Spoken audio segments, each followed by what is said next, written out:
शेवटचा व्यायाम dynamic quadricep, जे मांडीचे हे जे मसल्स असतात त्याच्या बळकटीसाठी असं बसायचं आहे स्ट्रेट आणि एक एक पाय सरळ करायचा आहे गुडघ्यातून पुढे आण असा.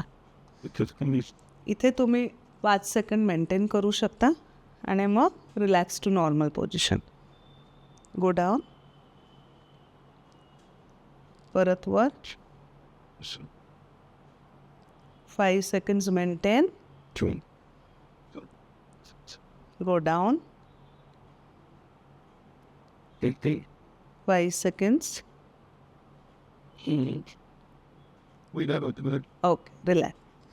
सो अशा प्रकारे आपण आज 8 एक्सरसाइजेस बघितले आहेत जे की कॉन्ड्रोमलेशिया पटेलीमध्ये खूप फायद्याचे ठरतात. पण फक्त कन्सिस्टन्सी आणि रेग्युलॅरिटी पाहिजे. 5 to 10 repetitions to start of आणि हळूहळू ते पेशंटची जशी स्ट्रेंथ वाढते तशी आपण वाढवूही शकतो.